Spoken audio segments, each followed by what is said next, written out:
Arkadaşım gösterin. Bunlar da çocukları yayında yardım. Alayım sana yaparım. Valla ben yukarı bunlar geleceğim açıklarlar. Çocuklar da...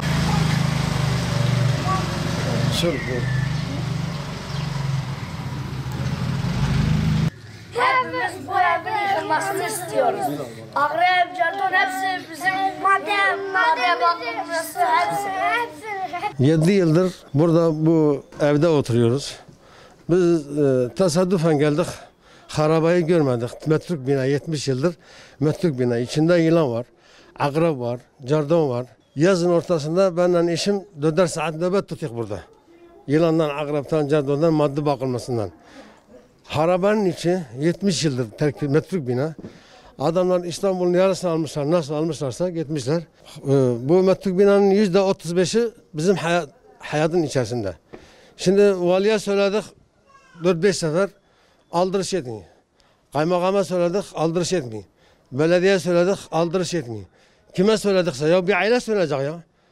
Bir aile söyleyecek. Sayın Cumhurbaşkanımıza söylüyorum ben bunları. Bu buradaki yetkililer hiçbir tanesi görev yapmıyor.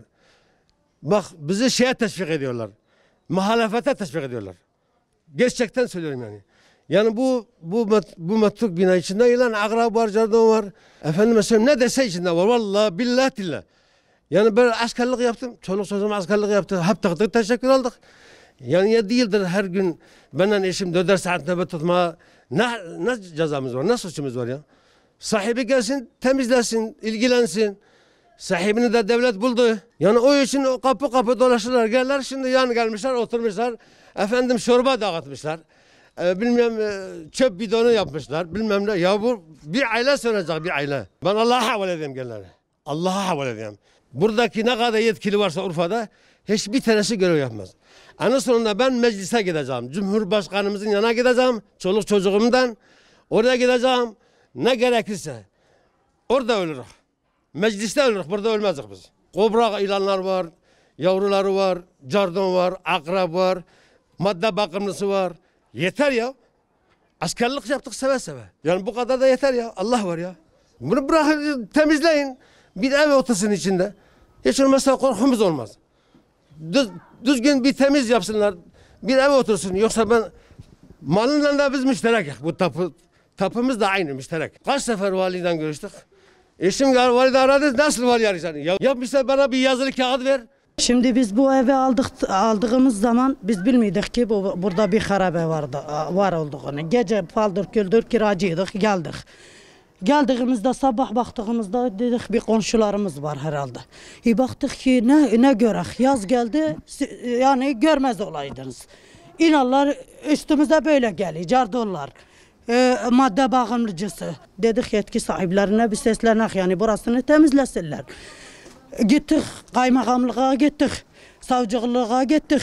Nereye gittiysek kimse bizim ifademizi almadı. Bizim çocuklarımız 5 tane bak aile söneceğiz.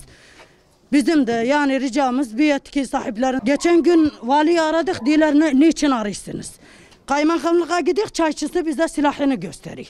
Yani bunda ne bizim ricamız yetki sahiplerinden Cumhurbaşkanımız bizi dinleyse böyle şeyse burasına bir el vursunlar. Ta Cumhurbaşkanımıza kadar biz buraya seçime geldiğimiz zaman biz onun eline deleşçekçe vermişik. Hiçbir kimsenin şeyinden bir sonuç alamadık yani. Bekle biz de bak bir aileyiz yani gücümüz olsa niye biz bu harabelerde barınak? 30 aydır şimdi 2 milyarla aile geçindiriyor.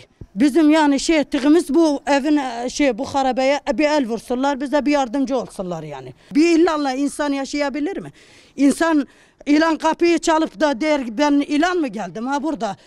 Eşim 4 saat bekliyor ben 4 saat bekliyorum. Sabaha kadar bu 7 yıldır bizim yani şimdi askerlik yapsam canımı benle çocuklarım eşim seve seve gider. Şimdi bana bir görev versinler gider canımı seve seve veririm. Bayrağım için, namusum için, vatanım için, çocuklarım için, her şeyim için canımı da veririm. Ama gel bir ilana bir cardona nöbet mi tut?